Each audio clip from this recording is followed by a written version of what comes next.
He never cared for her until another man tried to win her hand, and then what he did. Welcome, dear listeners, to a journey through time and the deepest emotions of the human heart. Today I will share with you a story that traverses the elegant halls of Victorian England, where silences speak louder than words and gestures carry the weight of entire destinies. This is the story of Elena Hayes, a young woman who discovered that true freedom is born not from wealth or social standing, but from the courage to choose one's own path, even when the entire world conspires against that desire. Between white lilies and winter storms, between secrets kept in poetry books and truths hidden for years, we will witness how love can flourish even in the most adverse conditions.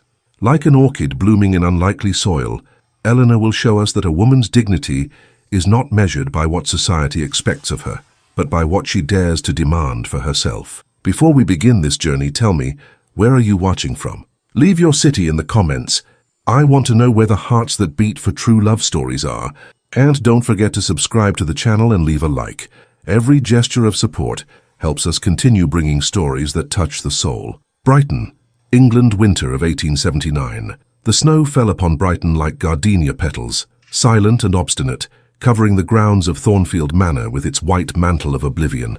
Elena Hayes watched the flakes dance against the panes of the main drawing room, feeling her heart tighten, with a mixture of expectation and melancholy she could not name.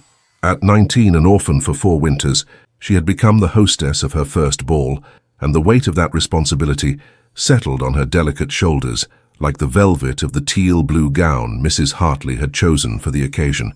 The chandeliers shed golden light upon the polished marble, and the scent of imported roses mingled with the perfume of beeswax and the sweet smell of French champagne. Elena lightly touched the pearl necklace that had belonged to her mother, feeling the smooth beads like unfulfilled promises between her gloved fingers. Every detail of the night had been planned with precision by Sir Arthur Grayson, her guardian since her parents died in that terrible accident, a carriage overturned on a muddy road, lives cut short like unfinished sentences. Arthur, just thinking of him made something strange happen in her chest. He stood by the fireplace, conversing with Lord Pemberton about politics and maritime trade, but Eleanor knew with that inexplicable certainty that inhabits the body before the mind, that he was aware of her every movement, her every sigh, every time she adjusted her glove or glanced out the window.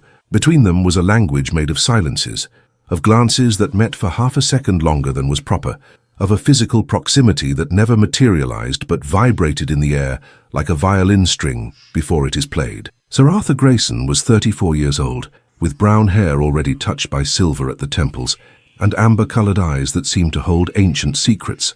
He had been an intimate friend of Eleanor's father, and when the tragedy had stolen the ground from beneath her feet, he had simply opened the doors of Thornfield and said, "This is your home now."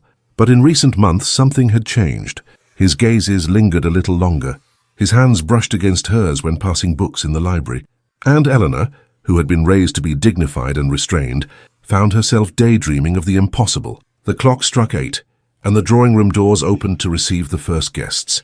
Eleanor straightened her shoulders, lifted her chin with the grace Mrs. Hartley had taught her, and received each greeting with a smile that hid the silent storm within her. But when Lady Arabella Sinclair entered the room, something in the air shifted. Arabella had been a widow for 2 years. At 27, she possessed a beauty as sharp as Venetian crystal. Black hair styled in elaborate curls, a blood-red gown that contrasted with her alabaster skin, a ruby necklace that caught the light like a promise or a threat. She greeted Eleanor with cold politeness, but her green eyes went immediately to Arthur, and in that gaze was a hunger Eleanor recognized because she felt it in herself. "Miss Hayes," Arabella said, her voice like honey on a blade, "what a charming first ball. I am sure Sir Arthur is immensely proud." "You are too kind, Lady Sinclair," Eleanor replied, but her hands clenched together, hidden in the folds of her skirt. The night unfolded in waltzes and polite conversations, in laughter that echoed beneath the ceiling, painted with cherubs and clouds. Eleanor danced with young gentlemen who looked at her with calculated interest, weighing her beauty against her unknown fortune. But it was when Captain Theodore Blackwood asked her for a waltz that she felt for the first time that night Arthur's gaze burning her back like a forgotten ember. Blackwood was an officer in the British Army, recently returned from the East Indies, with a tan that spoke of distant lands and exotic dangers. He led Eleanor across the dance floor with military confidence, telling stories of monsoon storms and Maharaja's palaces, and she listened politely, but without real interest. Because while she danced in the captain's arms, her eyes sought Arthur, and found him watching her with an expression she had never seen before. It was desire. It was anguish. It was something so deep and dangerous that Eleanor felt the floor waver beneath her feet.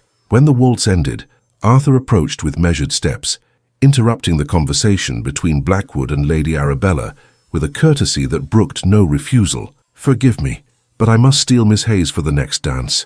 His voice was calm, but Eleanor noticed the tension in his jaw, the way his fingers clenched and unclenched at his side. And then they danced.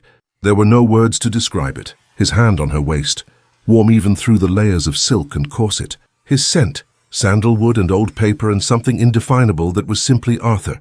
The way he guided her across the floor was not like a gentleman leading a lady, but as if they were a single creature, moving to the music. Eleanor looked up and met his amber eyes, fixed on her with such intensity that she felt a blush rise from her chest to her cheeks. "Eleanor," he murmured, and it was the first time he had used only her name without the formal Miss Hayes. His voice was hoarse, laden with something unsaid. But before she could answer, before anything could happen, the music ended.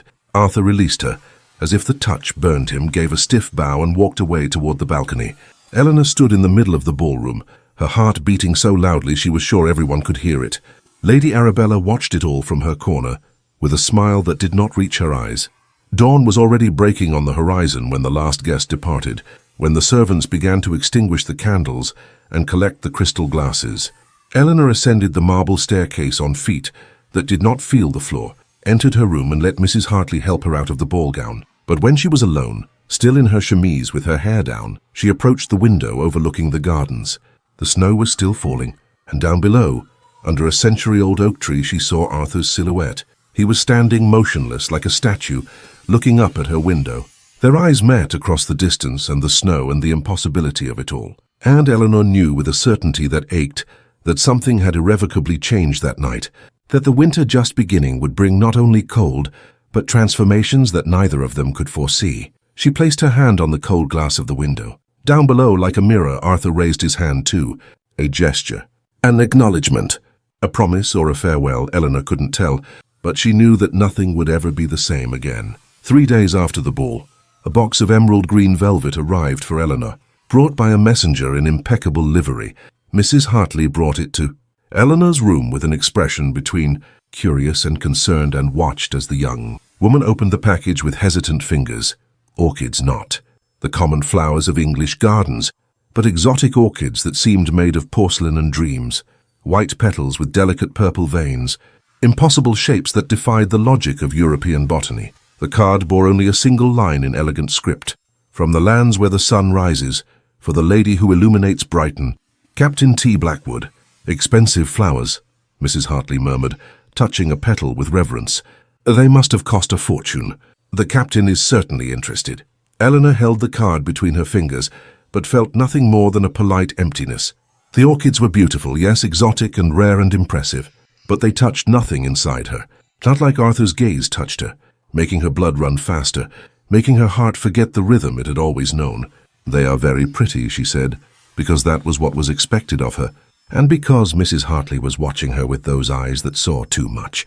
That afternoon, Captain Blackwood came to visit, bringing with him the scent of expensive tobacco and hair pomade, and the confidence of a man who had seen the world and carved out his place in it. They sat in the drawing-room, with Mrs. Hartley doing her needlework in a corner like a discreet chaperone, while Blackwood told stories of military campaigns on the frontiers of the Empire.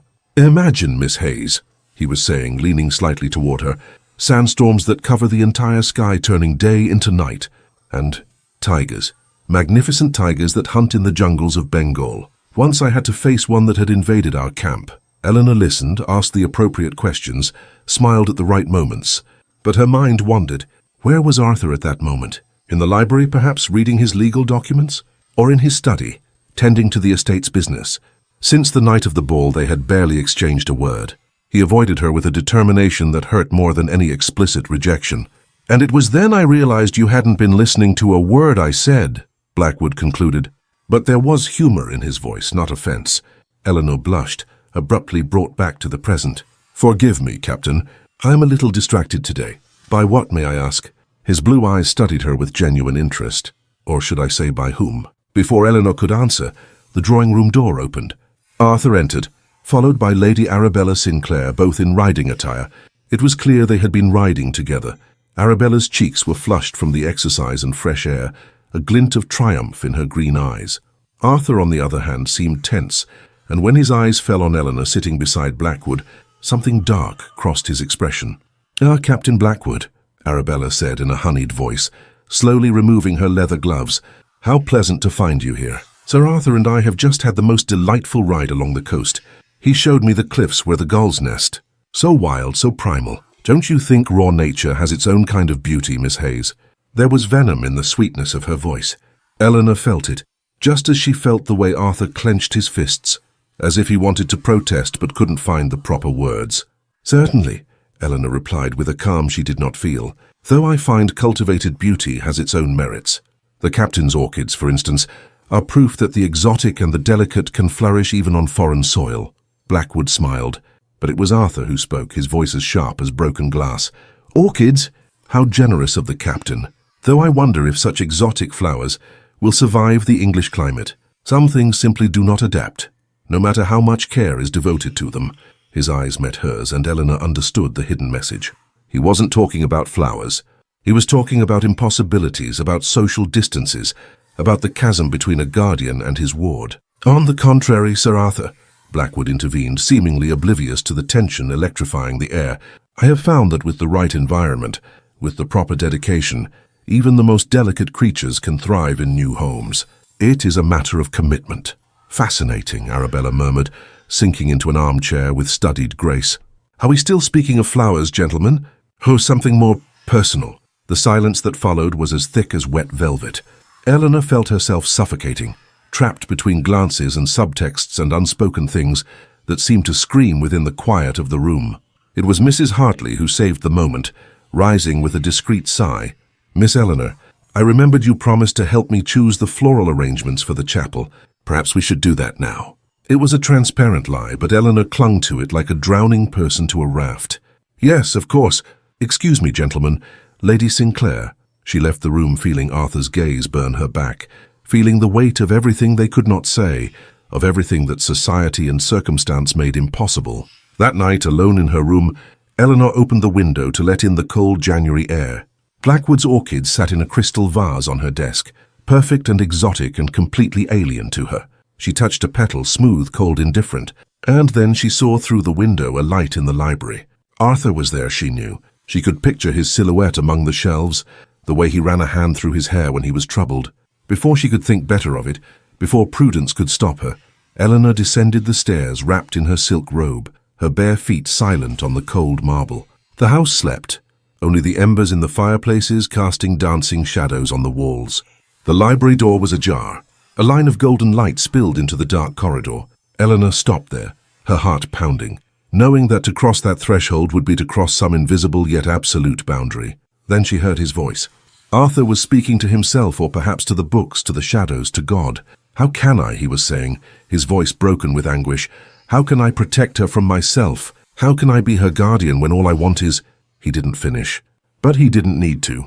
Eleanor rested her forehead against the doorframe, closed her eyes and felt hot tears slide down her cheeks. She returned to her room without making a sound, without revealing her presence. And when she lay in her bed, she hugged her pillow and cried silently, because now she knew that he suffered too, that he felt it too, that the impossibility of it all pained him as much as it pained her. But knowing that didn't make things easier. It only made everything infinitely crueler. Sunday morning arrived shrouded in a grey fog that rose from the sea and enveloped Thornfield like a damp shroud. Eleanor awoke with eyes swollen from crying, but she dressed carefully for breakfast, choosing a moss-green dress that Mrs. Hartley said brought out her brown eyes. If she was to suffer, at least she would suffer with dignity. Arthur was in the breakfast room when she came down, seated at the head of the table with the Times open before him, but Eleanor noticed he wasn't reading. His eyes were fixed on the paper without truly seeing it. When she entered, he rose in a reflex of gentlemanly conduct, and their gazes met for a second that seemed to last hours. "Good morning," she said, her voice firmer than she expected. "Good morning, Miss Hayes." Formal, distant, as if the previous night hadn't happened, as if she hadn't overheard his involuntary confession through the ajar door. They ate in tense silence, with only the clinking of silver against china and the crackling of the fire in the hearth. But then Arthur cleared his throat, folded the newspaper with movements too precise to be casual, and said, "I was thinking you might appreciate more liberal access to the library. I know you enjoy reading. Feel free to use the space whenever you wish." It was a gift, or perhaps an apology, or maybe a way of saying things that could not be spoken aloud. "Thank you," Elena replied softly. "That would be very nice." And so it began. That afternoon, Elena entered the library and found a book left on the reading table near the window, her favorite corner, where the afternoon light was most golden. Sonnekies from the Portuguese by Elizabeth Barrett Browning. The volume was open to a specific page, and there was a line underlined in pencil. "How do I love thee? Let me count the ways." Eleanor's heart raced. She flipped through the pages with trembling fingers and found other markings. Beside the verse, "I love thee to the depth and breadth and height my soul can reach," there was a single word in Arthur's unmistakable handwriting, "eternally." It was a declaration, risky, dangerous, irrevocable, made through poetry because spoken words were impossible. Eleanor looked around the empty library, then took a pencil from the desk with shaking hands. Beside the verse, "I love thee freely as men strive for right," she wrote simply, "and I." She left the book exactly where it was and exited the library, her heart beating like a war drum. The next day the book was still there, but there was a new response. Beside "I love thee purely as they turn from praise," Arthur had written, "Your purity destroys me." And so they continued, day after day, building a secret correspondence in the margins of love poems. Eleanor discovered she could say things through those annotations that she could never verbalize. Her fears, her desires, the way she dreamed of him every night. And Arthur, always so restrained, revealed himself completely in those small words left between verses. "If you knew how I fight against this, I sleep with your name on my lip. You are my first prayer and my last thought." But it was when Eleanor, in a burst of boldness that surprised her, drew a small rose in the margins, delicate, carefully shaded, that things changed again. She didn't know that Arthur kept that drawing, but in fact he had carefully cut it out and kept it in a drawer of his desk, taking it out to look at in moments of loneliness. One afternoon, Eleanor was in the library reading the new annotations when she heard footsteps. She quickly hid the book under a cushion, but she wasn't fast enough. Lady Arabella Sinclair stood at the door, her green eyes fixing first on Eleanor, then on the poorly hidden book, then back on Eleanor. Her slow, dangerous smile curved her red lips. "Miss Hayes, what a coincidence to find you here. I came to fetch Arthur for a ride, but I see you are occupied." She entered the room with measured steps, like a feline stalking its prey. "Tell me, what are you reading with such interest? Poetry, perhaps?" "Just studies," Eleanor stammered, but she knew she was blushing. That guilt was written all over her face. Arabella approached, reached for the cushion. Eleanor could have stopped her, should have stopped her, but she was frozen like a bird before a snake. Arabella's fingers closed on the book, pulled it out, opened it. For a moment that seemed eternal, Arabella read. Her eyes scanned the pages, the annotations, the drawings. Something changed in her expression, the mask of politeness cracking to reveal cold fury. "How touching," she said, finally, her voice dripping with poison. "A love correspondence in the margins of Browning. How very literary. Tell me, Miss Hayes, does Arthur know you harbor these inappropriate fantasies about him?" "They are not fantasies," Eleanor heard herself say, lifting her chin with a bravery she did not feel.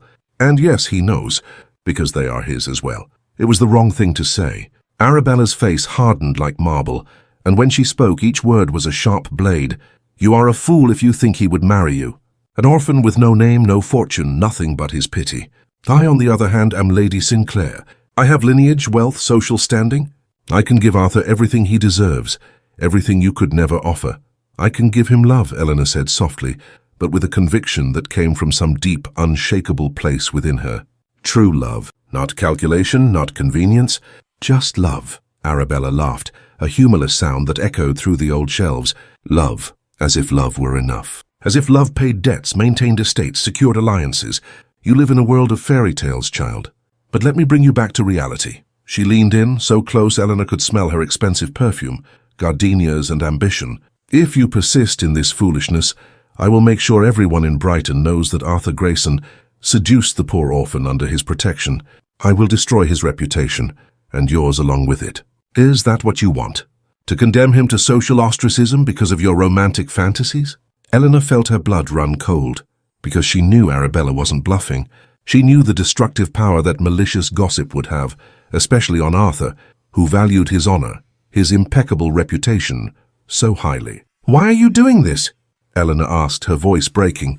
"If you say you can offer him everything, why do you need threats?" For a moment, something almost human flickered in Arabella's eyes, perhaps pain, perhaps fear, but it vanished as quickly as it had appeared. "Because," she said simply, "I have loved Arthur Grayson since before you were born, and I will not let a slip of a girl steal the only man who has ever mattered." She let the book fall onto the table and walked out, leaving behind the scent of gardenias and the feeling that the world had just crumbled. Eleanor sank into an armchair, hugging herself as if to keep from falling apart. The book lay there, open to the page where Arthur had written eternally, but now that word seemed cruel, because Arabella was right about one thing. The world they lived in did not forgive transgressions, and love, however true, might not be enough to overcome the crushing weight of social conventions. When Arthur found her there hours later, she was still in the same position. He didn't ask what had happened. He simply knelt before her, took her hands in his and whispered, "It doesn't matter what she said, it doesn't matter what she threatened. I will not let her win, I promise." But even promises, Eleanor was learning, could be too fragile to bear the weight of the real world. 2 weeks before Eleanor's 20th birthday, a man arrived at Thornfield in a black carriage, drawn by equally dark horses, like an omen or a liberation. Mr. Pembroke was the family solicitor, a middle-aged gentleman with round, gold-wire glasses and the perpetual expression of someone who knows too many secrets. Arthur received him in his study, but sent for Eleanor. She entered the room with a pounding heart, fearing that Arabella had carried out her threats, that scandals were about to be revealed. But when she saw Arthur's expression, not guilt but something close to resignation, she knew it was something different. "Miss Hayes," Mr. Pembroke began, adjusting his glasses with a nervous gesture, "I apologize for this conversation having been delayed for so long. Sir Arthur insisted on waiting until you turned 20, but given the recent circumstances, we felt it best to proceed now." Circumstances? Eleanor looked between the two men. Arthur averted his gaze, studying his own hands as if he had never seen them before. "Miss Hayes," the solicitor continued, opening a leather briefcase he had brought with him, "you are the heiress to a considerable fortune left by your paternal uncle, Richard Hayes. Properties in London, shares in shipping companies, various investments. The total value is substantial." Eleanor felt the floor waver. I don't understand. I always thought that you were dependent on Sir Arthur's charity." Mr. Pembroke removed his glasses, cleaning them carefully. "Far from it. Your inheritance has been managed in a trust since your parents' death. Sir Arthur has served as the trustee, but the capital has always been yours." The silence that followed was absolute. Eleanor looked at Arthur, who finally raised his eyes to meet hers. There was pain in that look, and shame and something else she couldn't decipher. "Why?" she asked, her voice just a whisper. "Why did you never tell me?" Arthur walked to the window and stood with his back to her. When he spoke, his voice was as taut as a string about to break. "Because as long as you thought you depended on me, you were protected. From predators like Blackwood, who caught you for your fortune. From opportunists who would see only the money, not the exceptional woman you are. And you?" Eleanor felt anger begin to simmer beneath the shock. "Do you also see me only as someone to be protected? Someone too weak to know the truth about her own life?" "No." He turned, and there was agony in his eyes. "I see you as—" But he didn't finish. He couldn't, not with Mr. Pembroke there as a witness to everything they could not say. The solicitor cleared his throat, clearly uncomfortable. "There is one more matter, Miss Hayes, regarding the circumstances of your parents' death. They were peculiar." Eleanor sat down abruptly, her legs failing her. "Peculiar how?" "The carriage accident. The investigations at the time were inconclusive. There were suggestions that it might not have been an accident, that perhaps there were enemies who opposed your parents' marriage, but nothing was ever definitively proven." The words struck Eleanor like physical blows. The room spun, and she gripped the arms of the chair to keep from collapsing. "Enemies? Who? Why?" Mr. Pembroke exchanged a look with Arthur, who nodded almost imperceptibly. "Your uncle Richard Hayes was a powerful merchant. He had rivals. And your mother, Catherine, came from a family that vehemently opposed her marriage to a socially inferior man. There were threats, letters, and then 3 days before the accident your mother wrote to Sir Arthur asking for help, saying she feared for her family's safety. Eleanor couldn't breathe. The air seemed to have become as thick as water, filling her lungs with lead. So they were murdered? We don't know, Arthur said quietly, moving closer to her but not touching her as if he no longer had the right. The investigations were inconclusive, but I investigated for years afterward, and I believe so. I believe your mother was right to be afraid, and you never told me. It wasn't a question. It was an accusation. How could I? His voice broke. How could I place that burden on you? You were only 15. You had just lost everything. I wanted to protect you from that additional pain. It wasn't your decision to make. Eleanor stood up, and there was steel in her voice now, no longer the submissive sweetness of the girl he had known. It wasn't your right to decide what I should or should not know about my own life, about my own parents. Eleanor, no. She held up a hand, stopping him from coming closer. For 4 years, I have lived in this house thinking I was your dependent, thinking I owed you everything. But I had my own fortune. I had my own rights. And you kept me in ignorance. Why? To keep me under your control. To ensure I would stay here, close to you, never knowing I could leave. Because I loved you. The words exploded from him like a dam breaking. Because from the first day you entered this house, trembling and pale with grief, I knew I would take care of you for the rest of my life. And yes, a part of me feared that if you knew the truth, you would leave. And I could not bear to lose you. The silence that followed that confession was deafening. Mr. Pembroke was as red as a tomato, studying his documents as if they were the most fascinating thing in the world. Eleanor felt tears burning her eyes but refused to let them fall. So you kept me a prisoner, she said softly, each word cutting like a blade. In the cruelest of ways. Not with chains but with ignorance. Not with cells but with kindness. And you made me love you, knowing it was a lie from the beginning. It was not a lie. Arthur came closer, taking her hands before she could pull away. My feelings were never a lie. The way I love you. That is the only absolute truth in my life. Eleanor looked at their joined hands, then at his face. So familiar, so loved, so impossible now. I don't know what is true anymore, she whispered. I don't know what to believe. She pulled her hands away, stepped back. At the door she stopped and looked back one last time. Arthur was standing in the middle of the study, his arms hanging at his sides, with the expression of a man who had just lost everything. I need time, she said. I need to think. She left without waiting for a reply, ascending the stairs to her room on trembling legs. She locked the door, went to the window, and finally let the tears fall. Outside, the sea crashed against the cliffs with an ancient fury, and Eleanor understood for the first time what it was to feel completely alone in the world, even when surrounded by love, especially when surrounded by love that was mixed with well-intentioned lies. She had a fortune. She had freedom. She had choices. But what would she do with it all now that she knew the only man she had ever loved had built their relationship on a foundation of secrets? For 3 days, Eleanor did not leave her room except for silent meals where she avoided Arthur's gaze with a determination that pained them both. Mrs. Hartley worried, bringing trays of tea and biscuits that Eleanor barely touched, offering words of comfort that fell on deaf ears. On the 3rd night, unable to sleep, Eleanor wandered the silent corridors of Thornfield. She had no destination, only a restlessness that gnawed at her from within. She ended up, without planning it, in the library.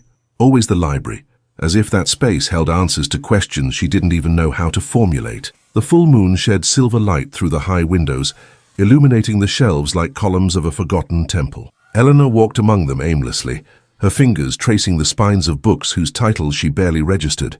It was when she stumbled on a small step near the fireplace that she discovered it. Her hand, reaching for support, pushed a portrait frame that swiveled on hidden hinges, revealing a secret compartment in the wall. Inside was a sandalwood box, small enough to fit in her 2 hands. With a pounding heart, Eleanor took the box to the window where the moonlight was strongest. The hinges groaned as she opened it, revealing a bundle of letters, yellowed with time, tied with a faded blue velvet ribbon. She recognized the handwriting before she even began to read. It was her mother's, Catherine Hayes. The letters were addressed to Arthur, written over several years before her parents' death. Eleanor sat on the cold library floor, leaned against a bookshelf and began to read. And with every word, every line, every confession, a world she had never known was revealed before her. Dear Arthur, I don't know who else to turn to. My family is furious with my choice. They say James is beneath me, that I will ruin the Ashworth name by marrying a merchant. But Arthur, I love him. I love him in a way that makes all the titles and fortunes in the world seem like ashes. You who have always valued love over convenience, surely understand me? Another letter months later. The elopement was successful thanks to your help. We will never forget that you risked your reputation for us. James and I are happy, Arthur. So happy that sometimes I fear such joy cannot last. And then a letter that made Eleanor's blood run cold. The threats have begun. Anonymous letters saying we will pay for our transgression. James says I shouldn't worry, that they are just the scribblings of bitter people. But I'm afraid, Arthur, not for myself but for my little Eleanor. If something happens to us, promise me you will look after her. Promise me you will keep her safe. And the last letter, dated just 3 days before the accident that killed her parents. Arthur, my dear friend, my brother in all but blood, I fear our time is running out. The threats have become more specific, more sinister. Someone knows our movements, our routine. James has hired guards, but I have this terrible premonition I cannot shake. If you are reading this, then my worst fears have come true. Take care of our Eleanor. Teach her to be strong, to choose love over convenience as we did. And please find the truth. Do not let us die in vain. The answers, I suspect, are closer than we imagine. Trust Richard. He knows more than he has said. Eleanor let the letter fall, her hands trembling so much she could barely hold the paper. Her mother had known. She knew she was in danger, knew she might die. And Arthur. Arthur had known too. He had kept these letters all these years, carried this burden alone. A sound made her look up. Arthur was at the library door, still dressed in day clothes as if he too could not sleep. He looked at the letters in her hands, at the open box on the floor, and something in his expression crumbled. You found them, was all he said, his voice empty. Why? Eleanor asked, still on the floor, surrounded by paper ghosts. Why hide this from me too? Arthur entered the library with the steps of a man walking to the gallows. He knelt on the floor before her, not caring about the improper posture, the inappropriate proximity, because every word in these letters is a stab wound, because your mother begged me to protect you, and how could I do that by letting you carry the weight of knowing they were murdered? That they died because they dared to defy social conventions, that their love cost them their lives. But I had a right to know. The tears were flowing freely down Eleanor's face now. I had a right to the truth. You did, he agreed softly, and I was a coward to deny it to you. But Eleanor, understand, when you arrived here so young, so shattered with grief, all I wanted was to make the pain more bearable. And then the days turned into weeks, the weeks into months, and suddenly you were smiling again, laughing, alive. How could I steal that from you by revealing that your parents were hunted like animals? Did you find out who it was? Arthur hesitated, and Eleanor saw the internal struggle reflected in his eyes. Finally he nodded. Yes, not the direct perpetrators, but the one who hired them. One of your Uncle Richard's business rivals. The man is dead now, victim of a fever 3 years ago. Human justice never reached him, but you hoped divine justice would, Eleanor finished bitterly. And I didn't even know I was supposed to seek justice. Forgive me. He took her hands, and this time she did not pull away. Forgive me for all the lies, all the secrets, all the unsolicited protection. I didn't know how to do it differently. I loved you too much to bear your pain, so I tried to carry it alone. It was wrong. It was arrogant. It was human, Eleanor whispered. And perhaps it was exhaustion, or the silver moon, or the weight of all those truths finally revealed. But she rested her head on his shoulder and cried, not just for the anger and betrayal, but for the impossible love, for the mother she had never really known, for the father whose smile she barely remembered. And Arthur held her, there on the cold library floor, amidst old letters and secrets finally unearthed. And he cried too, for the friend he couldn't save, for the promise he had broken by falling in love with that friend's daughter, for the impossibility of it all. I understand why you did what you did, Eleanor said finally, pulling away just enough to look into his eyes. But that doesn't make it right. And I don't know if I can trust again in you, in us. Then let me earn that trust back, Arthur pleaded. I will no longer operate on the principle of protecting you from the truth. No more secrets. Just honesty, no matter how painful. Eleanor looked at his face. The worry lines around his eyes, the shadow of a day's beard, the raw vulnerability he rarely allowed anyone to see. And she knew she still loved him, despite everything. Perhaps because of everything. But loving him wasn't enough. Not when there was so much between them. Secrets, social differences, Lady Arabella and her threats, the ghosts of her dead parents calling for a justice that would never come. I need time, she repeated the words that had become her mantra. I need to process all of this. Arthur nodded, rose reluctantly, and helped her to her feet. But before he left, he turned one last time. Eleanor, everything I did, every choice I made was for love. Misguided love, perhaps. Love that became overprotection. But love, always love. "I know," she said softly, "and that makes it all the more complicated." When he had gone, Eleanor carefully gathered the letters, returning them to the sandalwood box. She went up to her room carrying that piece of her mother, those words that were now her only connection to the parents she had lost too soon. Lying in bed, she held the last letter to her chest and whispered to the darkness, "I choose love, Mother, just as you did. But first I need to choose myself." And as painful as it was, she felt it was the right decision. Sunday arrived, wrapping Thornfield in a fog so dense that the world beyond the garden seemed to have ceased to exist. Eleanor woke late, exhausted from the revelations of the past few days, and found Mrs. Hartley tidying her room with nervous movements. "Captain Blackwood is in the conservatory, miss," the housekeeper announced, avoiding her gaze. "He asked specifically to see you. He said it's urgent." Eleanor dressed slowly, choosing a simple grey wool dress that matched her mood. Part of her wanted to refuse the visit, to hide in her room for a few more days. But another part, the part that was tired of being protected, of having decisions made for her, decided to face whatever Blackwood had to say. The conservatory was a sea of glass and green, tropical plants creating a miniature jungle that smelled of damp earth and exotic flowers. Blackwood was standing before the orchids, still blooming splendidly in the warm greenhouse, and when he turned to Eleanor, there was something different in his expression. Not the usual confidence, but something close to shame. "Miss Hayes?" he began, and his voice trembled imperceptibly. "Thank you for seeing me. What I have to say, well, there's no delicate way to do it." Eleanor sat in a wrought-iron chair, her hands folded in her lap with a composure she had learned to use as armor. "Then say it directly, Captain." He took a deep breath like a man about to jump off a cliff. "I have come to ask for your hand in marriage. But before you answer, you need to know the truth behind this proposal." Eleanor's heart didn't quicken, didn't leap with hope or fear. It remained curiously calm, as if it already knew nothing good would come of these words. "Lady Arabella Sinclair," Blackwood continued, beginning to pace among the plants like a caged animal, "offered me a considerable sum to win you over. She is desperate to marry Sir Arthur, but as long as you are here representing everything he truly wants, she knows she will never succeed." Eleanor should have felt shocked, but she found she was just tired.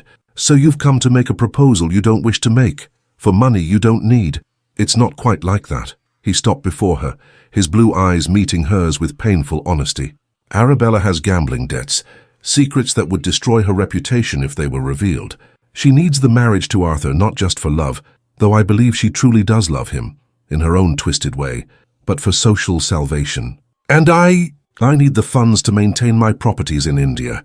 It's a transaction cold and calculated." "But you're telling me all this," Eleanor observed. "Why?" Blackwood smiled humorlessly, sitting in another chair opposite her. "Because I'm not as wicked as that would make me seem, and because you deserve to know the truth. God knows everyone around you seems determined to protect you from it." It was a painfully sharp truth, and Eleanor felt it cut. "So what do you propose, Captain?" "That you refuse my proposal publicly. Let it serve as an excuse for me to return to India.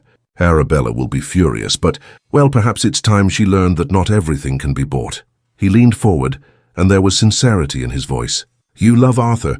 Even a blind man could see it, and he loves you with an intensity that frankly makes me envious. Don't be foolish enough to let pride or social conventions or Arabella's manipulation destroy that. You speak as if it were simple." "I never said it was simple. I said it was worth it." Eleanor looked at the orchids, still beautiful, still exotic, still completely oblivious to all the human drama around them. "And Lady Arabella? Will she accept her defeat with grace?" "Arabella never does anything with grace when she can do it with drama." Blackwood stood, adjusting his uniform. "But that, Miss Hayes, is no longer my problem. I've said what I came to say. The rest is in your hands." He gave an elegant bow and left the conservatory, leaving Eleanor alone among the plants and the heavy silence. She should have felt relief, perhaps gratitude that Blackwood had been honest, but she felt only a growing emptiness, as if all the revelations of the past few days had hollowed out something inside her that she wouldn't know how to fill again. It wasn't long before Lady Arabella made her appearance. Eleanor heard her footsteps, always so deliberate, so measured, before she saw her.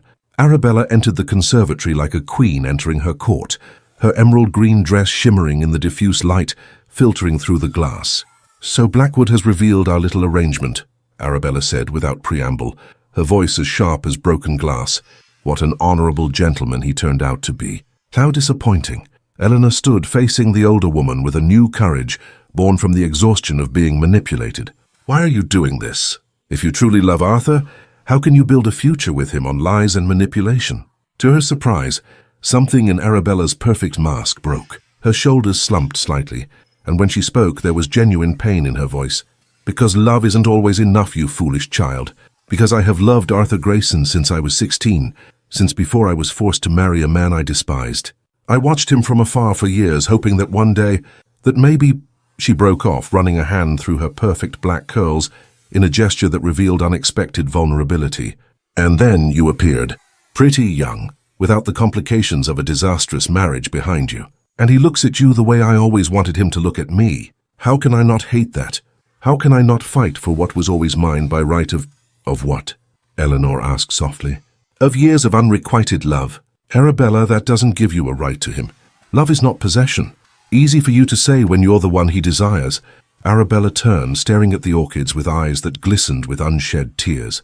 I was sold into marriage at 18, to a man who treated me like an ornament.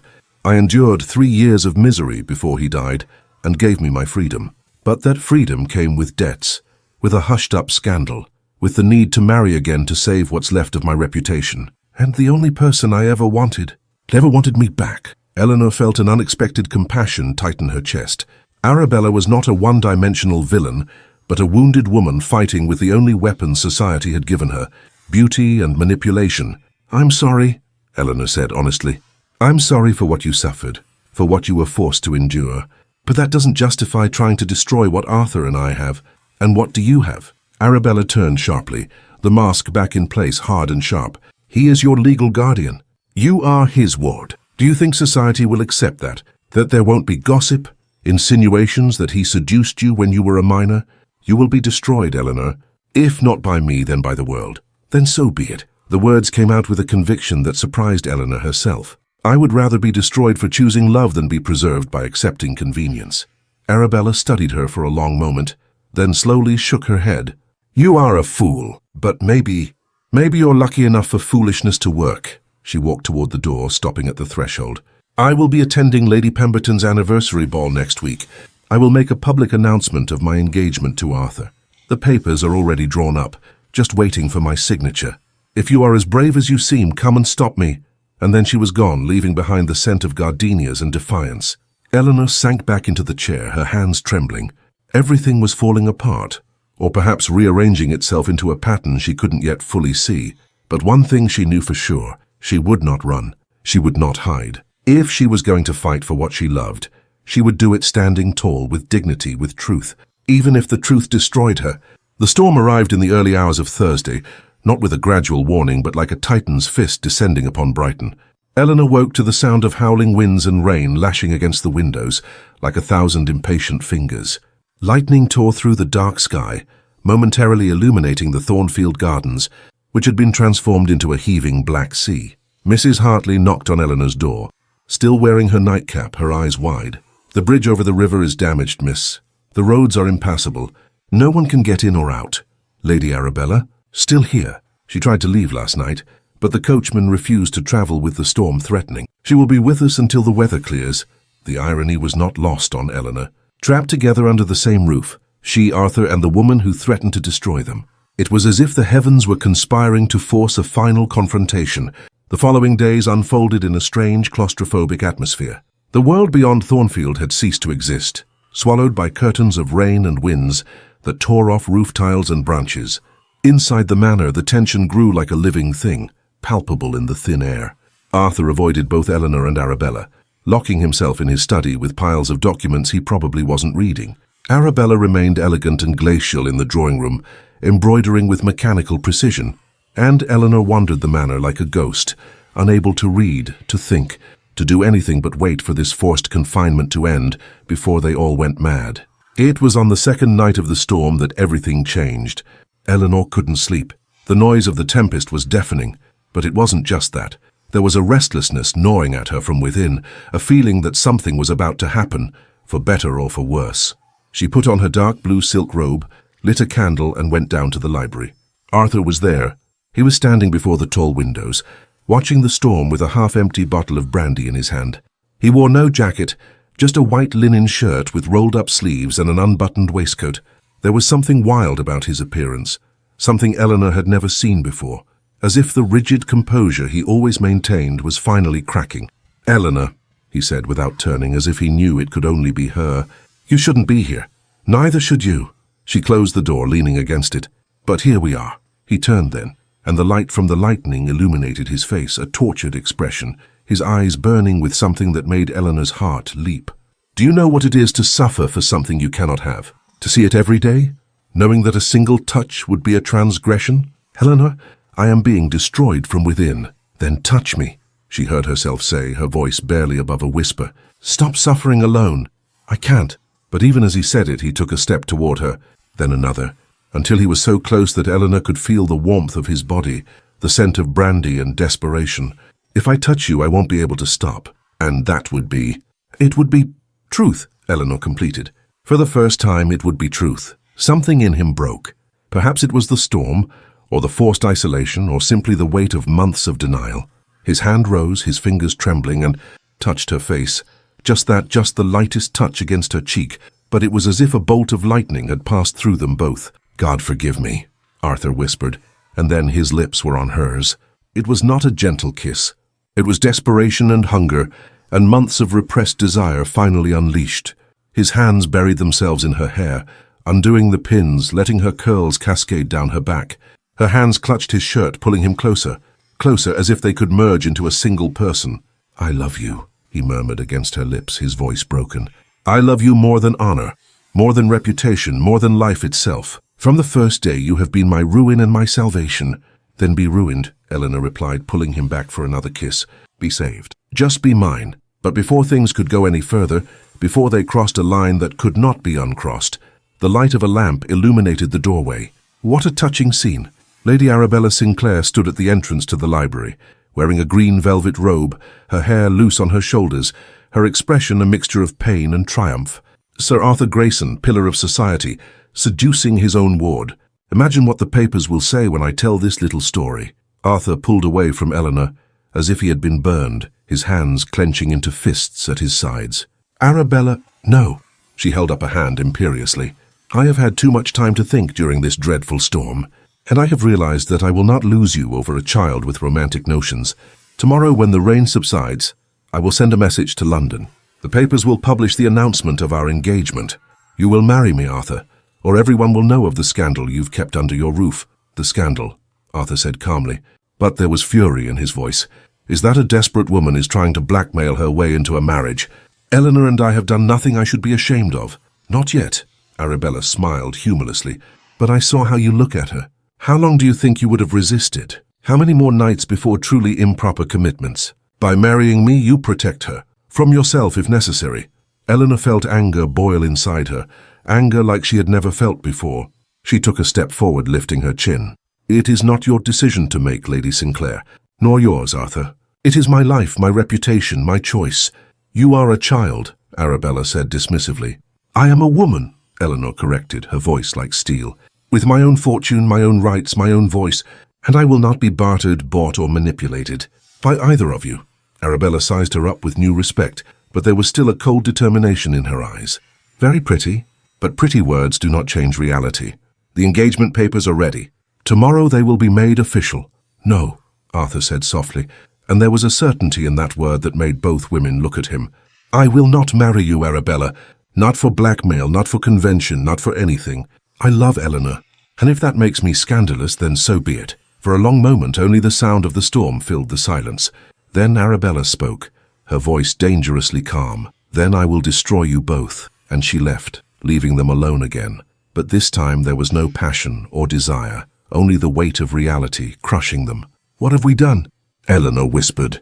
Arthur pulled her into his arms, not sexually, but with a need for comfort, for connection. "We chose truth," he said against her hair, "and we will face the consequences together."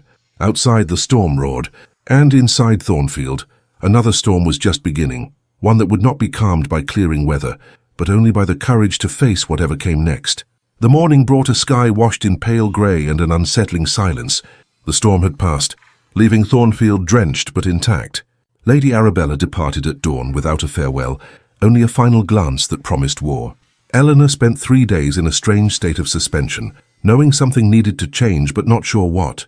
It was Mrs. Hartley who finally pulled her from her torpor. "Miss," the housekeeper said on a rainy afternoon, carefully closing the door to Eleanor's room, "I have something you need to see." She pulled a yellowed, time-stained envelope from her apron pocket. "I found this while cleaning the rooms that were your mother's. It was hidden in a secret compartment in the writing desk." Eleanor opened it with trembling hands. It was a legal document, dated a few months before her parents' death. A private investigation into the threats they had received, commissioned by her Uncle Richard. And there, among the names and suspicions, was something that made her blood run cold. The threats came from Richard's business rival, yes, but there was more. Suggestions that members of her mother's former family, the Ashworths, may have been involved. Pride wounded by an unsuitable marriage. A desire to punish those who dared to defy tradition. "We must show this to Sir Arthur," Mrs. Hartley said softly. "No." Eleanor folded the document carefully. "Not yet. First, I need to understand everything." She spent the following days investigating, asking Mrs. Hartley to search through everything that had belonged to her parents. She found more letters, more documents, pieces of a puzzle that revealed a truth Arthur had tried to protect her from knowing. Her parents had not just been killed, they had been hunted for daring to choose love over convenience. And Arthur, carrying this knowledge alone, had tried to spare her that pain. But in keeping the secret, he had also stolen her right to know her own history. On the 5th night after the storm, Eleanor finally confronted him. She found Arthur in his study late at night, the air filled with the scent of brandy and old paper. "Why didn't you tell me?"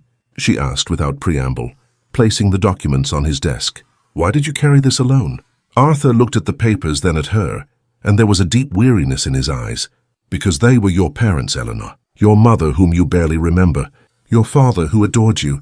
How could I tell you that they died not by accident, but as a punishment? That the society we claim is civilized hunted them for daring to love. But I had a right to know. A right to seek justice." "Justice?" He laughed bitterly. "The guilty were too powerful, too protected. You would have been destroyed trying to touch them. So yes, I kept the secret. I investigated alone, documented everything, hoping that one day—" He stopped, ran a hand through his hair. "I don't know what I was hoping for anymore." Eleanor sat down heavily in the chair across from his desk. "Do you love me?" "More than life itself." "Then trust me. Don't protect me from painful truths. Trust that I am strong enough to bear them." A thick silence. Then Arthur nodded, defeated or relieved, she couldn't tell which. "I need to leave," Eleanor said softly. "Not out of anger. Not out of hurt. But because I need to think. Away from all this, away from you, away from Thornfield and the ghosts that haunt us." "Where will you go?" "London. My paternal aunt, Lady Dorothea Hayes. She has invited me numerous times. Perhaps it's time to accept." Pain crossed Arthur's face. "And will you come back?" "I don't know," Eleanor answered honestly. "But I need to find out who I am without you protecting me. I need to find myself." 3 days later, Eleanor left in a carriage on a cold February morning. Mrs. Hartley insisted on accompanying her, flatly refusing to let her travel alone. Arthur said goodbye at the entrance of Thornfield without a touch, without words beyond. "Come back to me." Eleanor looked back once, seeing his silhouette framed in the manor's doorway. Then she turned to face forward, toward London, toward answers, toward who she could become when she was no longer just the protected orphan, the girl to be guarded. Lady Dorothea Hayes lived in an elegant townhouse in Kensington, a 48-year-old woman with greying hair worn loose, a minor scandal she embraced with pleasure, and eyes that sparkled with sharp intelligence. A widow for 10 years, she had used her freedom to become the hostess of a literary salon and a champion of progressive causes. She received Eleanor with a tight hug that smelled of lavender and printing ink. "Finally, I thought you'd never break free from that brooding man and his melancholy manner." "Thornfield isn't melancholy," Eleanor defended, but without conviction. "My dear child," Dorothea said, guiding her into a house filled with books, paintings, and travel mementos, "any place where you are unhappy is melancholy. Now let's have tea and you will tell me everything. And I mean everything. Not these polite summaries young ladies are taught to provide." And Eleanor told her. About Arthur, about Arabella, about secrets and letters and parents who died for love. Dorothea listened without interrupting, only nodding occasionally, her eyes never leaving Eleanor's face. When she finished, Dorothea poured more tea and said simply, "So you love this man?" "Yes, and he loves you." "He says he does." "Then what precisely is the problem?" Eleanor blinked. He lied to me." "Kept secrets." "Out of misguided love and a desire to protect you, yes. I've seen men do far worse for far worse reasons. Dorothea leaned forward. Eleanor, my dear, listen to an old woman who has lived a great deal. Perfect love does not exist. We all lie, we all protect, we all fail. The question is whether that failure is born of selfishness or of love. And this Arthur of yours, for all his flaws, seems to love you with a purity I rarely see. But Lady Arabella can go to hell, Dorothea completed cheerfully. Pardon my French, but that woman is using blackmail and manipulation. Are you really going to let her win? I don't know how to fight her. Dorothea smiled, and there was something of the cat that got the cream in that smile. Ah, but I do. And if you give me 3 months, I will turn you into a woman Lady Arabella Sinclair will be afraid to face. And so it began. Dorothea was not a gentle mentor. She was a general preparing an army for war. Eleanor studied not only etiquette and accomplishments, but property law with progressive solicitors Dorothea knew. She learned about her legal rights, how to protect her fortune, how a woman could navigate a world designed to control her. She also learned about strength. Dorothea took her to suffragist meetings, introduced her to women who wrote under male pseudonyms, who ran businesses through male relatives, who found ways to exist and thrive in a society that wanted them silent and ornamental. You have a weapon Arabella will never have, Dorothea said one night as they drank forbidden wine in the garden. You have truth on your side, and you have courage you haven't fully discovered yet, but it's there, I can see it. Letters arrived regularly from Mrs. Hartley. Arthur had grown thin. He walked alone on the cliffs. The wedding to Arabella was set for the end of the summer. Eleanor read these words with an aching heart, but she also felt something else, a determination growing inside her like a plant seeking the sun. One day, 3 months after her arrival, Dorothea showed her a newspaper. There, in small print in the society section, an announcement that Lady Arabella Sinclair was embroiled in a financial scandal, her gambling debts publicly revealed. How? Eleanor began. I have friends in interesting places, Dorothea said vaguely, and I discovered that Arabella's debts were not small, nor as secret as she thought, just not widely known, until now. But this will ruin her. It will give her a choice, Dorothea corrected. Marry for love from a position of ruin or find another solution. And more importantly, it removes the power she had over you and Arthur. Blackmail only works when the blackmailer has a reputation to maintain. It was then that Eleanor decided. Dorothea was right. The time for hiding, for being protected, for letting others fight her battles was over. I have to go back, she said. Yes, Dorothea agreed, but not as the frightened girl who left. As a woman who knows her worth, preparations were made, plans were drawn, and Eleanor, looking at herself in the mirror on the morning of her departure, barely recognized the woman looking back, confident, determined, ready. Mrs. Hartley was waiting in the carriage, smiling with a pride that filled her eyes with tears. Are you ready, miss? More than ever, Eleanor replied. And they set off toward Brighton, toward Thornfield, toward a final confrontation that would decide everything. Eleanor did not go directly to Thornfield. Instead, she took a room at an elegant hotel in the centre of Brighton, and there, with the help of Dorothea, who had come with her, she organized a public ball. Invitations were sent to all the local high society. Lady Arabella Sinclair received one. Sir Arthur Grayson received another. The night of the ball arrived with a full moon shedding silver over the sea. Eleanor descended the hotel staircase, wearing a gown she had had specially made, champagne-coloured silk with French lace details, the neckline proper, but daring enough to cause admiring murmurs. Her hair was swept up in a style that showed off her neck and shoulders, with just a few curls escaping to frame her face. She did not look like the girl who had left Thornfield 3 months ago. She looked like a woman, confident, elegant, dangerous. Arthur arrived shortly after 8, accompanied by Arabella, who shone in blood red as always. But when he saw Eleanor at the top of the stairs, he stopped so abruptly that Arabella nearly stumbled. Their eyes met across the crowded ballroom, and Eleanor saw everything in that gaze: love, pain, hope, fear. She descended the steps slowly, aware of all eyes on her, but focused only on one pair of amber eyes. Sir Arthur, she said when she was close enough, her voice clear and strong. Lady Sinclair, what a pleasure to have you here. Miss Hayes, Arthur replied, and his voice was hoarse. You look different. I am, she agreed. 3 months in London have changed a great deal. How convenient, Arabella muttered. But there was uncertainty in her eyes now, as if she sensed the dynamic had shifted, but didn't understand exactly how. The evening unfolded with dancing and conversation. Eleanor danced with several suitors, always graceful, always charming, making Arthur watch with an increasingly tortured expression. It was a deliberate cruelty, and Eleanor took a dark pleasure in so obviously making him jealous. in making him taste a small fraction of the pain she had felt.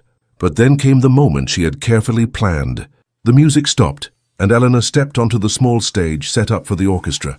A soft clap of her hands drew everyone's attention. "Ladies and gentlemen," she began, her clear voice echoing through the now silent ballroom, "I thank you all for coming tonight. I organized this ball not just as a celebration, but as a declaration of freedom of choice, of a woman's right to decide her own destiny." Murmurs ran through the crowd. Arabella was pale, her hands clutching her fan so tightly that Eleanor could see her white knuckles. Arthur stared at her, barely breathing. "For a long time," Eleanor continued, "I was protected, guarded, kept in ignorance about my own life under the pretext of love. But I have learned that protection without truth is not love. It is a gentle prison. I have learned that a woman can and must know her own history, her own fortune, her own power." She looked directly at Arthur. "And I have learned that to forgive does not mean to forget. It means to choose love in spite of flaws, in spite of mistakes, in spite of impossibilities." Then she turned to Arabella. "I have also learned that some women, hurt by a cruel system, become cruel themselves. But there is always a choice. There is always the possibility of redemption." Arabella stood up abruptly, her face red with fury or shame. "How dare you—" "Dare?" Eleanor interrupted softly. "I dare because I am free, because I have a fortune, rights, a voice, because I will no longer allow myself to be silenced by fear of scandal or convention." She stepped down from the stage and walked directly to Arthur. "Sir Arthur Grayson, do you love me?" Absolute silence in the ballroom. Arthur looked around, all eyes fixed on them, then back at Eleanor. And when he spoke, his voice was firm. "Yes, I love you more than my honor, more than my reputation, more than life itself." "Then stop protecting me," Eleanor said softly, but everyone could hear in the reverent quiet, "and start respecting me. Respect my strength, my ability to choose, my courage to face the consequences." She turned to the crowd. "I publicly announce that I love this man, that he is my guardian, yes, but he is also my choice, and that we will marry, not when society approves, but when we decide it is right. Anyone who has an objection may keep it to themselves." Shock rippled through the room. Then, to everyone's surprise, Lady Dorothea Hayes began to applaud. Slowly, others joined in. First older women who knew the weight of social conventions, then a few progressive men, until half the ballroom was applauding while the other half remained scandalized. Arabella ran out, tears finally breaking her perfect mask. And Eleanor, having done what she came to do, held out her hand to Arthur. "Dance with me," she asked. "Not because it is proper, but because you want to." He took her hand with reverence, pulling her onto the dance floor. And as they waltzed under hundreds of judgmental eyes, he whispered, "You are the bravest woman I know." "I learned from the best," she replied, thinking of Dorothea, of Mrs. Hartley, of all the women who had survived a world that wanted them broken, but also thinking of Arthur, who despite his flaws had loved her enough to let her go, let her grow, and let her return, choosing freely. The morning after the ball, Eleanor went to find Arabella. She found her in her hotel suite, still in her dressing gown, her eyes swollen from crying. When she saw Eleanor, she stiffened. "Have you come to gloat?" "No," Eleanor said softly, entering uninvited. "I've come to talk. Woman to woman, not as rivals." Arabella laughed humorlessly, but gestured to a chair. "Speak then." Eleanor sat, choosing her words carefully.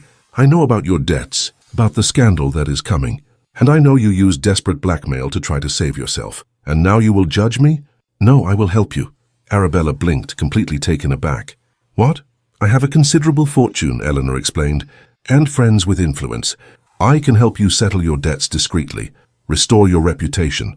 But in return, I need you to withdraw any opposition to my marriage to Arthur, publicly." "Why would you do that?" Arabella asked, genuinely confused. "I am your enemy. I tried to destroy you." "Because I understand," Eleanor said simply. "I understand what it is to be a woman in this cruel world. I understand what it is to have your choices stolen, to be forced into desperate situations, and because I saw in you what I could have become if I had been less fortunate." Tears streamed down Arabella's cheeks, genuine, not calculated.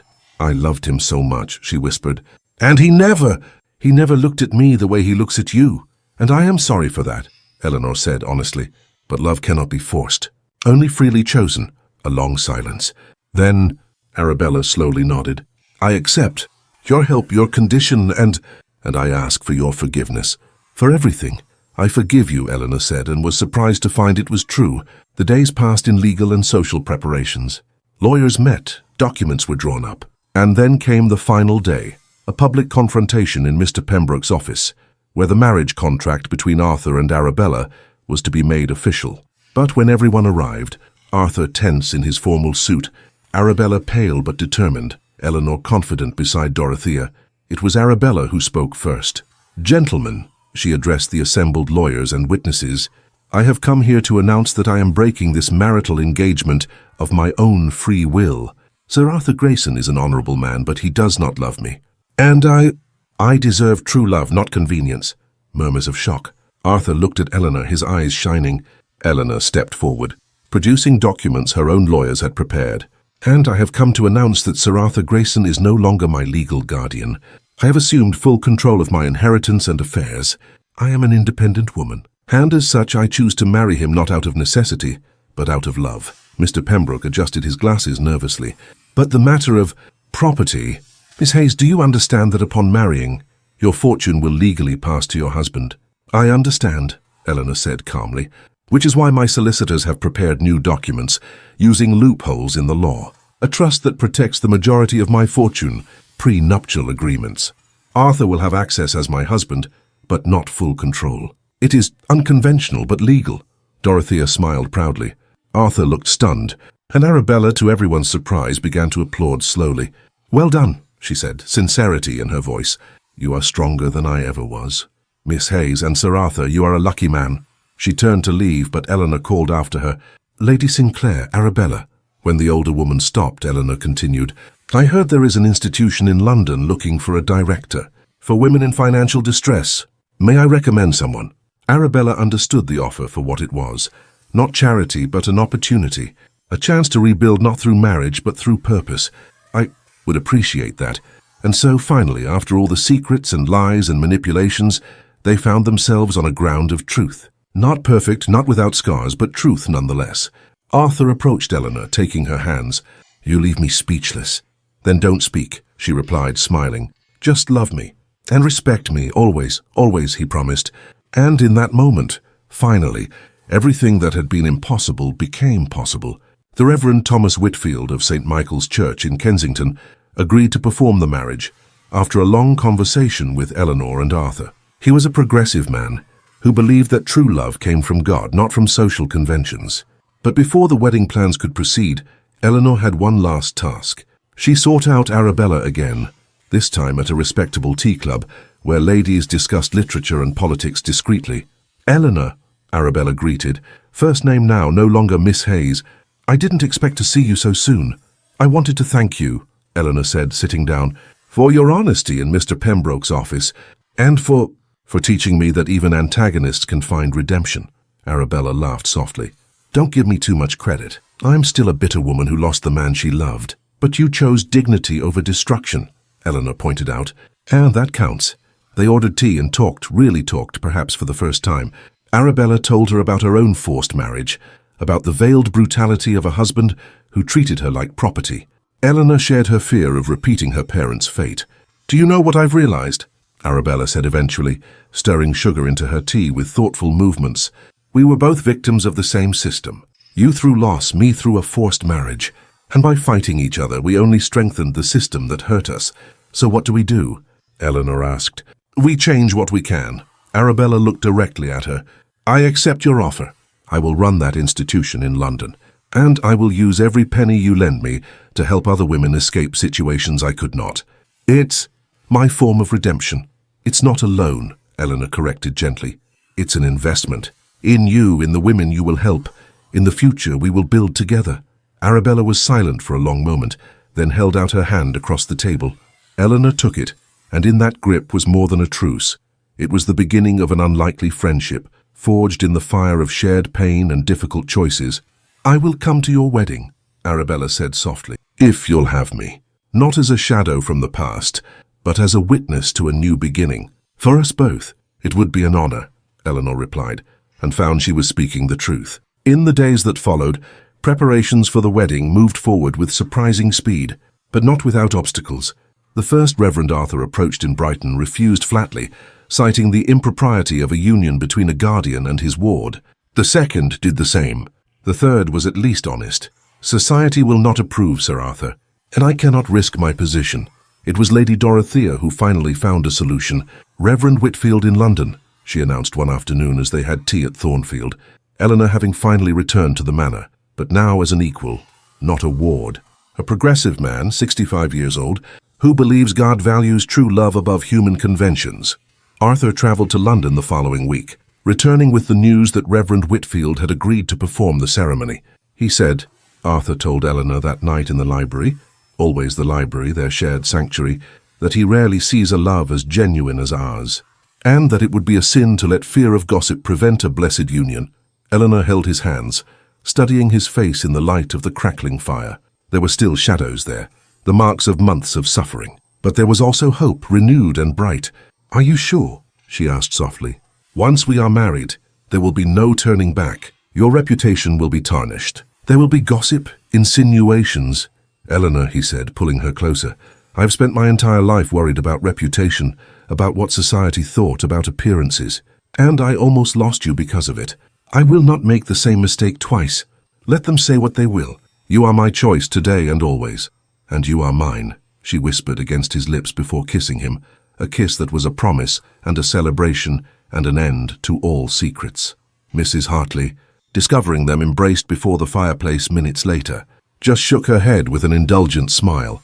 "Well," she muttered to herself as she discreetly withdrew, "it's about time."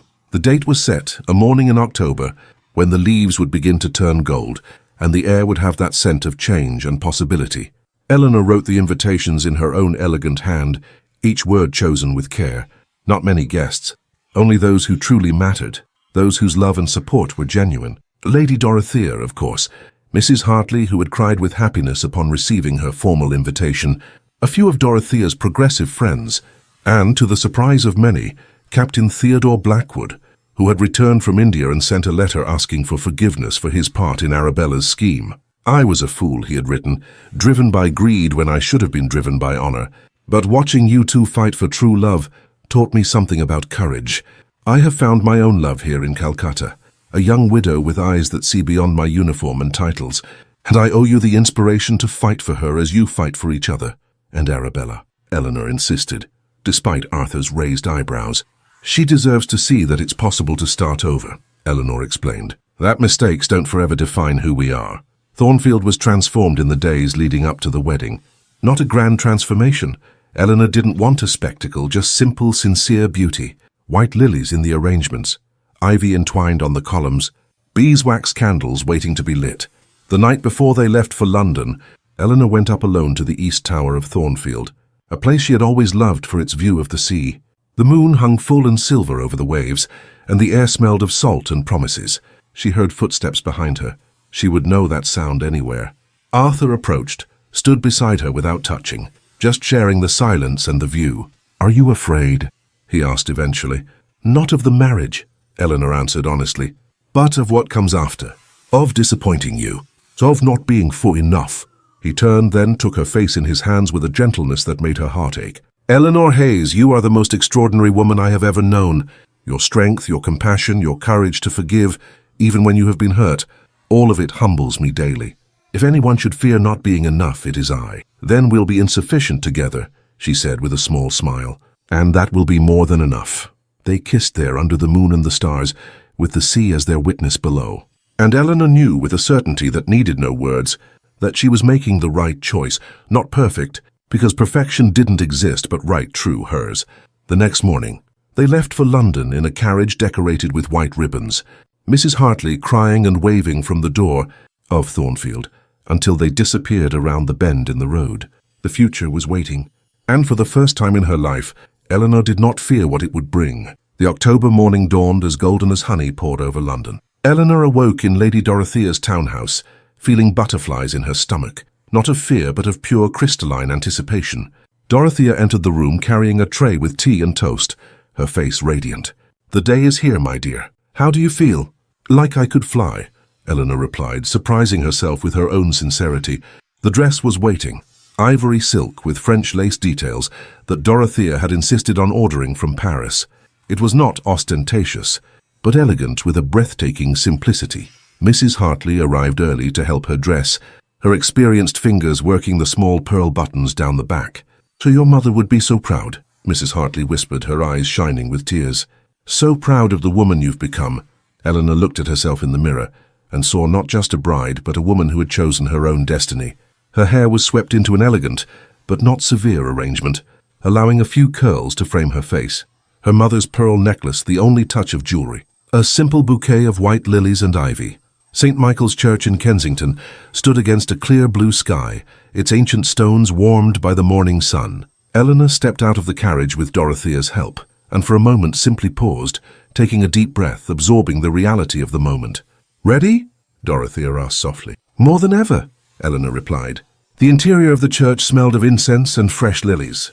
Light filtered through stained glass windows, painting dancing rainbows on the polished wooden pews. There was no crowd, just 20 carefully chosen people, but when Eleanor entered, it seemed as if the entire universe held its breath. And then she saw Arthur. He stood before the altar, wearing a formal black suit that enhanced his broad shoulders, his hair combed back to reveal the face she had loved in secret for so long. When their eyes met, his expression transformed into something so pure and vulnerable that Eleanor felt tears threaten to overflow. She walked down the aisle without haste, savoring each step that brought her closer to him. She passed Mrs. Hartley, who was crying openly into her lace handkerchief. She passed Captain Blackwood, who smiled with genuine approval. And then, in one of the back pews, Lady Arabella Sinclair, dressed in a discreet pale blue without her usual jewels, but with an expression of peace Eleanor had never seen before. Arabella nodded slightly as Eleanor passed, and in that small gesture was a blessing, forgiveness, and perhaps gratitude for being included in such a sacred moment. Eleanor reached the altar. Arthur held out his hand, and when she took it, it was like completing an electrical circuit, a current of love and promise flowing between them. Reverend Whitfield smiled warmly, his kind eyes shining behind round glasses. "Beloved," he began, his voice echoing softly but clearly through the church, "we are gathered here today not to witness a union approved by social conventions, but a union blessed by the purest of sentiments, true love and free choice." He proceeded with the ceremony, but when it came time for the vows, it was different from any traditional wedding. Eleanor and Arthur had written their own promises, words born from everything they had been through together. Arthur spoke first, his voice trembling only slightly. "Eleanor, I promise to never again hide truths from you, no matter how painful they may be. I promise to respect your strength, your independence, your ability to choose your own path. I promise to love you not as a possession, but as an equal partner. And I promise that every day of our life together will be built on honesty, respect, and a love that transcends all conventions." Eleanor felt tears slide down her cheeks, but she was smiling as she replied, "Arthur, I promise to forgive your faults as I hope you will forgive mine. I promise to challenge you when necessary, to support you always, and to never let the fear of scandal prevent us from living authentically. I promise that our love will be a refuge, but never a prison, a space for growth, not limitation. And I promise to honor not only you, but also the memory of those who brought us here, my mother and father, who chose love above all." There wasn't a dry eye in the church. Even Reverend Whitfield had to clear his throat before continuing. The rings, simple gold with no elaborate engravings, were exchanged with hands that trembled with emotion. And when Whitfield finally said, "By the power vested in me, I now pronounce you husband and wife," it was as if the whole world sighed in relief. "You may kiss your bride," Whitfield added with a conspiratorial smile. And Arthur kissed Eleanor there, before God and their witnesses, a kiss that was a promise and a celebration and a triumph over all the impossibilities that had tried to keep them apart.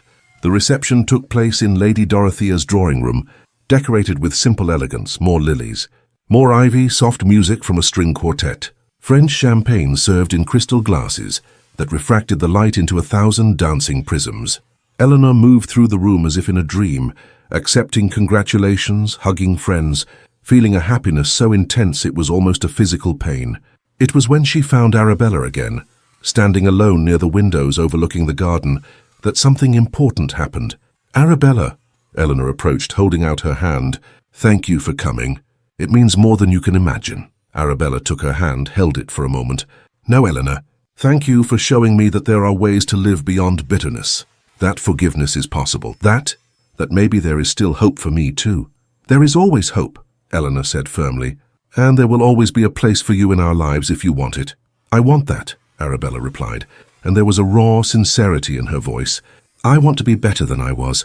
And your friendship, Despite everything I did is a gift I don't deserve but accept with gratitude."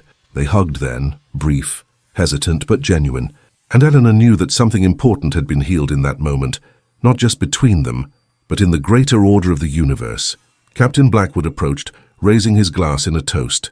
"To the bride and groom," he declared, his voice carrying across the room, "who have taught us that courage is not the absence of fear, but the choice to love in spite of it. May your marriage be a beacon for all of us still searching for our own paths." "To the bride and groom," echoed the room. Eleanor and Arthur danced their first waltz as husband and wife, moving in perfect synchrony as they always had. The world around them disappeared. There were no more guests, no music, no decorations. Just the two of them, finally free to love openly, publicly, proudly. "Happy?" Arthur whispered against her hair. "More than words can express," she replied. And it was true. Happiness was not the absence of problems. She knew there would be challenges, that the gossip would continue, that society would take time to accept such an unconventional union. But she also knew they would face it all together, with truth and respect and a love that nothing could break. When night finally fell and the last candle was extinguished, Eleanor and Arthur departed not for an extravagant honeymoon, but for Thornfield, for home, because home wasn't a place but a person. And finally, they had found it in each other. The carriage rolled down the road under a starry sky, and Eleanor rested her head on Arthur's shoulder, feeling a peace as deep as a calm sea after a storm. "Where do we go now?" she asked sleepily. "Everywhere," Arthur answered, kissing the top of her head. "And nowhere, as long as it's together." And in those simple words was everything that mattered. October 1885. Eleanor walked through the halls of the Hayes Grayson School, her hands resting on her rounded belly, a third child growing inside her like a promise of the future. The voices of young girls studying echoed through the converted rooms, mingling with the sounds of sewing machines and animated discussions about literature and mathematics. The property adjacent to Thornfield had been completely transformed in recent years. What had been an abandoned house now housed dormitories for 30 orphans and widows, classrooms where they learned not only domestic skills but accounting, basic law, and skills that would give them true independence. Mrs. Hartley, now officially Headmistress Hartley, though Eleanor still affectionately called her by her old name, approached with a stack of papers. "3 new applicants this week, Eleanor, and a letter from Parliament about expanding the programme." Eleanor smiled, taking the correspondence. 6 years ago, when she and Arthur had proposed a school for orphans and widows, many had laughed. They said it was foolish, a waste of resources. But now, with undeniable results, young women becoming teachers, merchants, even solicitors, Parliament had approved funding for similar schools in 8 counties. "The world is changing," Eleanor murmured, touching her belly where the literal future was growing. "Because of people like you who insist on changing it," Mrs. Hartley replied with a maternal pride she had never lost. Eleanor found Arthur in the library. Always the library, their constant sanctuary. But he was not alone. Thomas, 5 years old, with messy brown hair and amber eyes identical to his father's, was climbing a bookshelf with dangerous determination. Beatrice, 3, with blonde curls and brown eyes just like Eleanor's, was piling volumes into a teetering tower on the floor. "Papa said we could build a castle of books," Thomas announced triumphantly upon seeing his mother. Arthur had the decency to look sheepish. "I said a book. Singular." Eleanor laughed, a free and genuine laugh that came easily these days. "Then let's build a proper castle, but afterward you must return every volume to its proper place." She sat on the floor, as gracefully as her belly allowed, and together the family built a fortress of literature. Thomas narrated an elaborate story about knights and dragons. Beatrice insisted there was a princess who saved herself and needed no rescuing. "She's like Mama," Beatrice declared seriously, making Eleanor and Arthur exchange a look laden with love and shared memories. Later, with the children handed over to a nanny for their afternoon nap, Eleanor and Arthur walked through the gardens of Thornfield. October was gilding the leaves, and the air had that crystalline quality of an English autumn. "We received a letter from Arabella," Arthur mentioned casually. "Her institution in London is thriving. She helped 40 women last year escape abusive situations or financial desperation. She found her purpose," Eleanor said with satisfaction. "Sometimes our greatest challenges become our most significant triumphs. Like you." Arthur stopped, turning her to face him. Even after 6 years of marriage, he still looked at her like a man witnessing a daily miracle. "Do you know how many letters we received last month? 230. From young women inspired by our story, asking for advice on how to fight for their own love, their own freedom. And we answer everyone, Eleanor reminded him. They spent nights in the study, she dictating while Arthur wrote, sharing their hard-learned lessons. Sometimes I still can't believe it, Arthur confessed, pulling her into a careful hug that accommodated her belly between them. That you forgave me. That we built all this. Forgiveness wasn't a single event, Eleanor corrected softly. It was a daily choice, just like love and trust. She looked up at the face she knew as intimately as her own. And you don't regret any of it. The gossip. In the early years, the closed doors. Not for a second. He kissed her forehead. Every closed door opened a window. Every person who rejected us revealed who truly mattered. And look what we've created. Not just a family, but a movement. Real change. It was true. Their marriage, so scandalous initially, had become curiously respectable over time. Not because society had changed completely, but because they had lived with such integrity, such commitment to progressive causes, that even their harshest critics had to acknowledge the value of what they had built. Arthur had become a legal advocate for labor reforms, using his fortune and position to fight for better conditions for factory workers. Eleanor had published a book on women's property rights under a male pseudonym, E. Hayes Grayson, which was in its third edition and being studied in progressive academic circles. Captain Blackwood writes that he'll visit next month, Arthur mentioned as they continued their walk, with his wife and new daughter. I can't wait to meet them, Eleanor said sincerely. Blackwood had found genuine love in Calcutta, married a brave widow who ran an orphanage, and according to his letters, had never been happier. They completed their circuit of the garden, returning to the view of the manor, Thornfield, which had witnessed so much suffering but now vibrated with joy. Lights were beginning to come on in the windows of the school next door, young voices singing in harmony as they practiced for the end-of-year performance. You're crying, Arthur observed, wiping away a tear that had escaped. Happy tears, Eleanor assured him. Just thinking of how much we have, and how much we almost lost to fear. But we didn't lose, he reminded her, because you were brave enough to fight, to forgive, to demand more than protection, to demand partnership. Eleanor rested her head on his shoulder, watching the sun begin to set, painting the sky in oranges and pinks and golds. You know what my mother wrote in that last letter?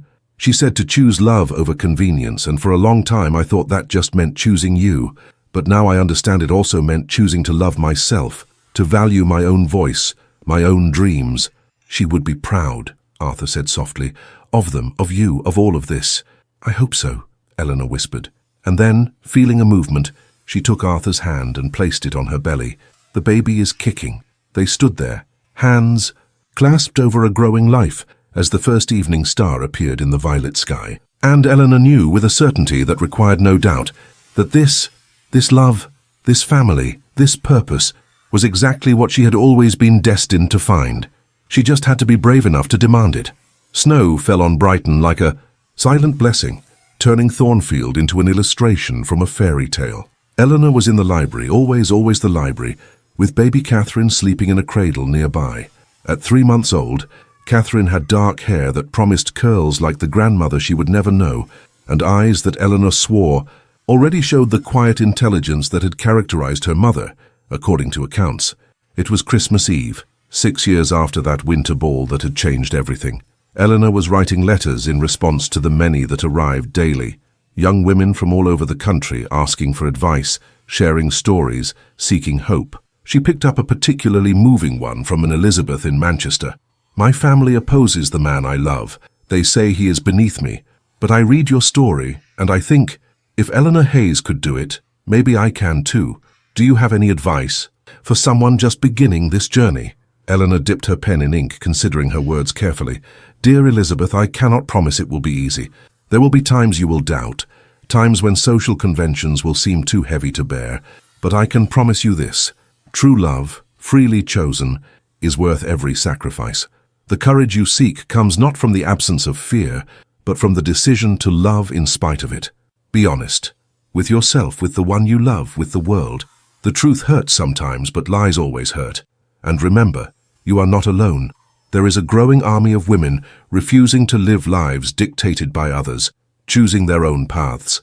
With love and solidarity, Elena Hayes Grayson. She sealed the letter carefully, adding it to the growing pile. Mrs. Hartley insisted she needed a secretary, but Eleanor enjoyed this work. Each letter was a connection, a reminder that their struggle mattered beyond their own lives.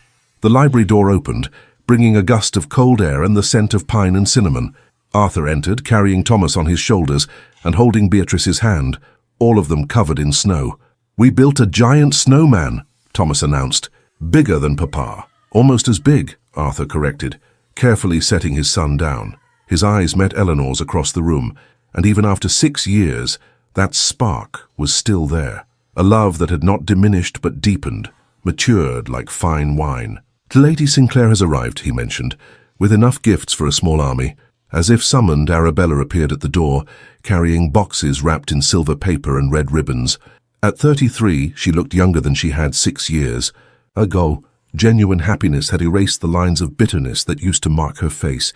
"Eleanor," she greeted warmly, setting down the gifts and kissing Eleanor's cheek. "You look radiant. Motherhood agrees with you." "And leadership agrees with you," Eleanor replied, gesturing to an armchair. "Tell me about the institution. Your last letter mentioned an expansion." As Arabella shared her news, more women helped, more funding secured, more lives transformed. The children played on the floor with the gifts she had brought. Arthur prepared hot brandy, passing around glasses as they listened. "Sometimes," Arabella said eventually, observing the domestic scene with a complex expression, "I think about what it would have been like if I had gotten what I wanted 6 years ago. I would have married Arthur, yes, but I would have been miserable, because he would never have loved me, and I would have spent my life competing with the ghost of something I could never have. And now," Eleanor asked gently. "Now I have purpose," Arabella said simply, "and I've discovered that purpose can be just as fulfilling as romance, perhaps more so because it depends only on me, not on another's acceptance of me." She smiled, self-conscious. "Though I must confess there is a gentleman in London, a solicitor who works with our institution, who has been making suggestions about dinner." "Arabella!" Eleanor exclaimed, delighted. "And you?" "I politely considered refusing," Arabella admitted, "but then I remembered you two taught me about second chances. So perhaps I am open to possibilities." They embraced, and Eleanor felt a deep gratitude for the journey that had brought them here, from enemies to friends, from rivals to allies. That evening, after a festive dinner where everyone, family, Mrs. Hartley, even some teachers from the school gathered in celebration, Eleanor and Arthur found themselves in the library again. The children were asleep, the guests had retired, and the house was finally quiet. "There's something I need to tell you," Eleanor began, taking Arthur's hands. "About my parents, about their death." Arthur tensed. "Eleanor, let me finish," she interrupted softly. "I spent years investigating, questioning, seeking a justice you tried to spare me from seeking. And I found everything. The names of those involved, the reasons, the details you kept to yourself." "Forgive me," Arthur said, his voice hoarse. "I know why you did it," Eleanor interrupted again. "And I'm telling you that I understand. More, I forgive you. Completely, not a partial forgiveness kept alive by resentment. A real forgiveness that sets us both free." Tears glistened in his eyes. "How can you? After everything I hid?" "Because love is not an accounting of mistakes," she said firmly. "It is the choice to keep choosing day after day. And I choose you, Arthur. I choose us. I choose forgiveness and the future over bitterness and the past."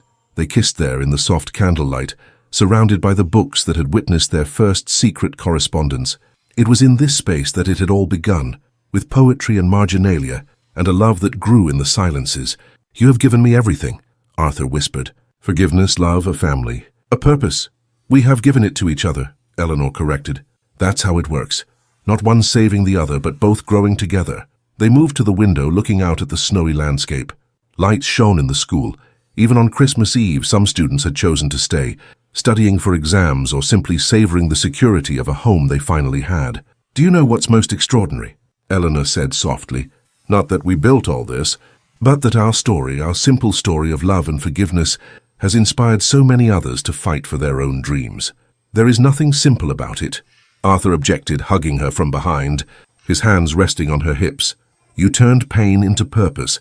You turned a forbidden love into a social movement. We turned," she insisted, turning to face him. "Always we, never just one." The snow continued to fall, blanketing the world in a pure white silence. And in that silence, Eleanor heard the echoes of everything they had lived through. the winter ball 6 years ago, the storm that had forced them to confront truths, the confrontations and forgiveness and brave choices. "Where do we go from here?" Arthur asked, echoing his question from 6 years ago. "Where we were always meant to go," Elena answered.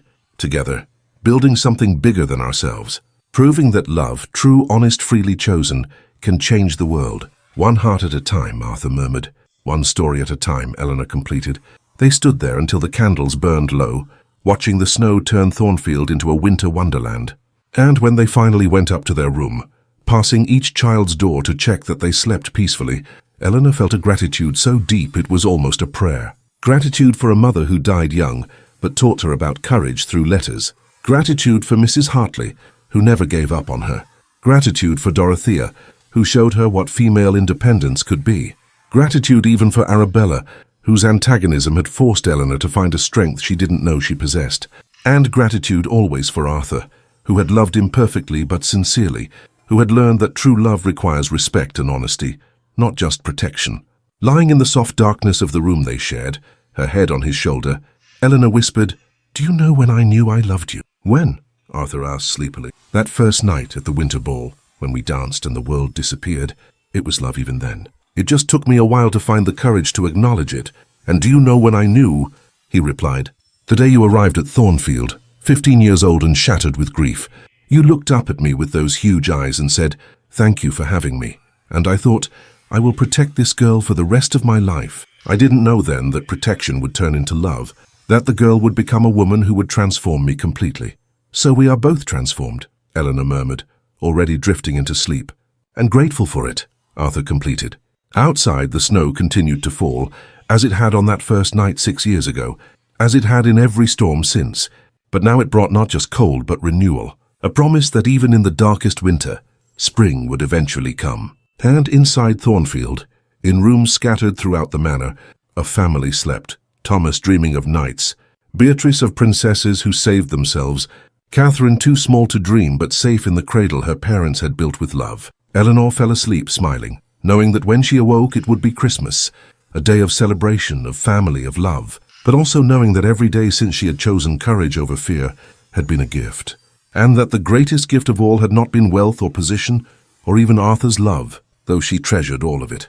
The greatest gift had been discovering her own voice, her own strength, her own worth, and using it all to build a world that was a little better, a little fairer, a little more loving.